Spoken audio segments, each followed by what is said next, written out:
আওয়ামী লীগের chapter close করে দিয়েছি বলে মন্তব্য করেছেন হাসনাত আব্দুল্লাহ। জুলাই ঘোষণাপত্র সংবিধানের চতুর্থ তফসিলে অন্তর্ভুক্ত করার পক্ষে বিএনপি। সংস্কারের নামে জনগণকে বিভ্রান্ত না করে দ্রুত নির্বাচনের দাবি রিজভীর। পিআর পদ্ধতি নিয়ে মুখোমুখি অবস্থান উদ্বেগজনক মন্তব্য করেছেন মামুনুল হক। সেপটিক ট্যাঙ্ক থেকে মিলল ফায়ার সার্ভিসের গাভী। এতক্ষণ শুনছিলেন সংবাদ শিরোনাম, এবারে বিস্তারিত।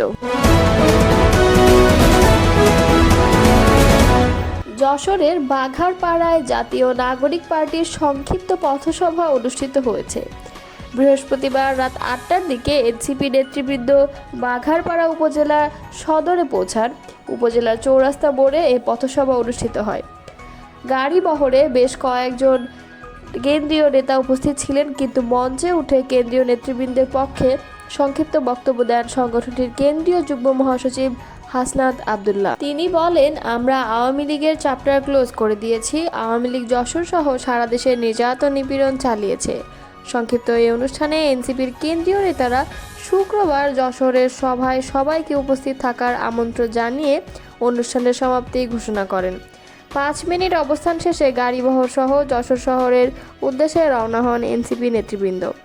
শুক্রবার দুপুরে যশোর শহরের কেন্দ্রীয় ঈদগাহের পাশে পথসভা অনুষ্ঠিত হবে এনসিপির উদ্যোগে। দেশের বিভিন্ন অঞ্চলে টানা বৃষ্টিপাতে সৃষ্ট ভয়াবহ বন্যায় বিপর্যস্ত মানুষের পাশে দাঁড়ানোর আহ্বান জানিয়েছেন বাংলাদেশের জামায়াতে ইসলামের আমির ডক্টর শফিকুর রহমান।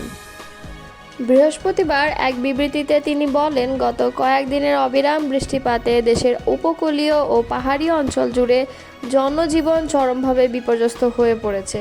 বিশেষ করে ফেনী, নোয়াখালী, শরীয়তপুর, চট্টগ্রাম, কক্সবাজার, রাঙামাটি, বান্দরবান, সিলেট, খুলনা, পটুয়াখালী, বরগুনা ও ময়মনসিংহ জেলার বহু মানুষ চরম দুর্ভোগে পড়ছে। নৌকা না থাকায় গ্রামের অসংখ্য পরিবার গৃহবন্দী হয়ে পড়েছে। শিশু, নারী, বৃদ্ধসহ সব বয়সের মানুষ পানিতে হাবুডুবু খাচ্ছে। বসতবাড়ি, রাস্তাঘাট ও কৃষিজমি প্লাবিত হয়েছে। বিদ্যুৎ ও যোগাযোগ ব্যবস্থা অনেক স্থানে বন্ধ হয়ে গেছে। তিনি আরও বলেন, পানি বৃদ্ধির সঙ্গে সঙ্গে হাঁস, মুরগি ও গবাদি পশুর প্রাণ রক্ষা এখন চ্যালেঞ্জ হয়ে দাঁড়িয়েছে। বিএনপি জাতীয় ঐক্যমত্য প্রতিষ্ঠিত হলে 2024 সালে জুলাই মাসের গণ অভ্যুত্থান তথা জুলাই ঘোষণাপত্রকে সংবিধানের চতুর্থ তফসিলে অন্তর্ভুক্ত করার ইঙ্গিত দিয়েছে বিএনপি। বৃহস্পতিবার জাতীয় ঐক্যমত্য কমিশন ও রাজনৈতিক দলগুলোর মধ্যে অনুষ্ঠিত দিনব্যাপী সংলাপ শেষে এই তথ্য জানান বিএনপি স্থায়ী কমিটির সদস্য সালাউদ্দিন আহমেদ। তিনি বলেন, আমরা জুলাইয়ের গণঅভ্যুত্থানের তাৎপর্য স্বীকার করি এবং এটিকে জাতীয় ইতিহাসে তার যথার্থ স্থান দেওয়ার পক্ষে প্রতিশ্রুতিবদ্ধ। প্রশ্ন হলো, কিভাবে তা উপযুক্ত সাংবিধানিক প্রক্রিয়ার মাধ্যমে করা যায়। এ সময় তিনি উল্লেখ করেন, 1971 সালের অস্থায়ী সরকার ঘোষণার মতো উদাহরণ অনুসরণ করে এই স্বীকৃতি সংবিধানের চতুর্থ তফসিলে অন্তর্ভুক্ত করা যেতে পারে।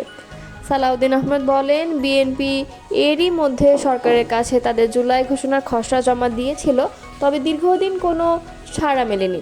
সম্প্রতি সরকার পক্ষের উপদেষ্টাদের কাছে বিএনপির প্রস্তাবের কিছু অংশ অন্তর্ভুক্ত করে একটি সংশোধিত খসড়া পাঠানো হয়েছে। এর জবাবে বিএনপিও তাদের হালনাগাদ অবস্থান তুলে ধরেছে। তত্ত্বাবধায়ক সরকারের বিষয়ে বিএনপি বিচার বিভাগকে এই ব্যবস্থার বাইরে রাখার পক্ষে।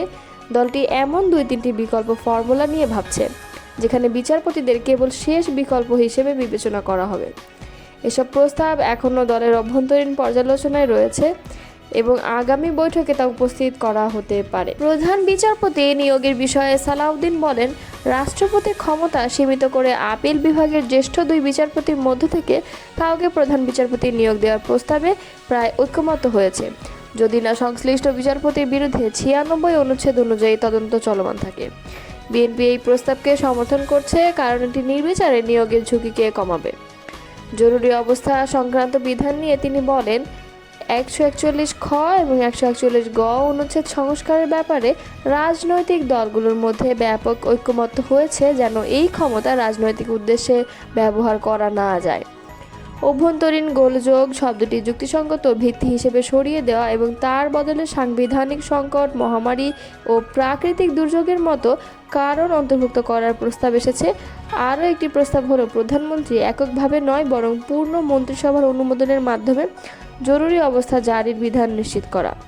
সবচেয়ে গুরুত্বপূর্ণ হলো রাজনৈতিক দলগুলো একমত যে জরুরি অবস্থার মধ্যেও কিছু মৌলিক অধিকার, বিশেষ করে জীবনের অধিকার এবং নির্যাতন থেকে সুরক্ষা অবিচ্ছেদ্য থাকা উচিত। বিএনপি প্রস্তাব করেছে এসব অধিকার সংরক্ষিত থাকবে, তবে যদি সংশ্লিষ্ট ব্যক্তি 47 অনুচ্ছেদ অনুযায়ী যুদ্ধাপরাধ এবং গণহত্যার অভিযোগে অভিযুক্ত হন তাহলে ব্যতিক্রম প্রযোজ্য হতে পারে, বলেন বিএনপির এই নেতা।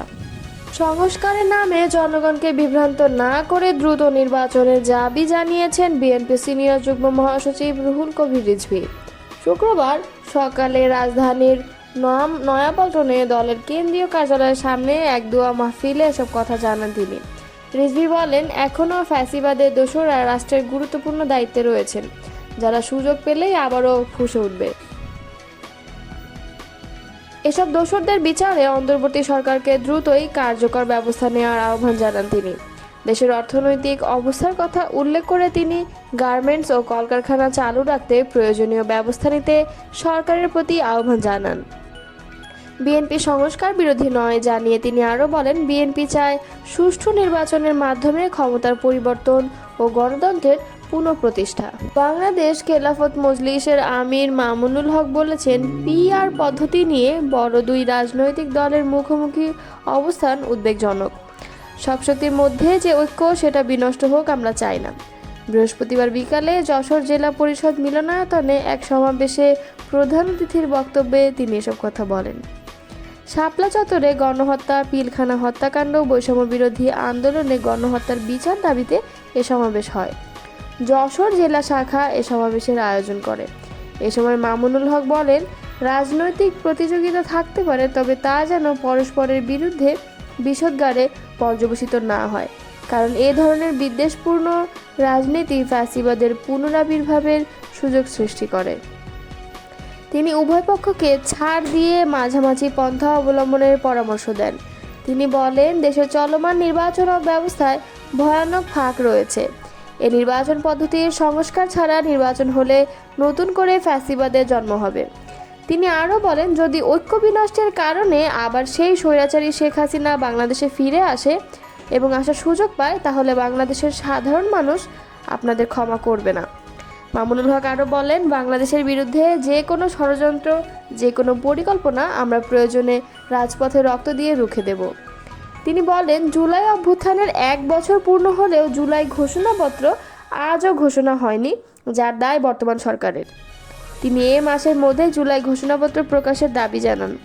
বাংলাদেশ খেলাফত মজলিসের যশোর জেলা সভাপতি আব্দুল মান্নানের সভাপতিত্বে সমাবেশে যুগ্ম মহাসচিব আতাউল্লাহ আমিন, সাংগঠনিক সম্পাদক নিয়ামতুল্লাহ এবং প্রশিক্ষণ সম্পাদক জহিরুল ইসলাম প্রমুখ বক্তব্য দেন।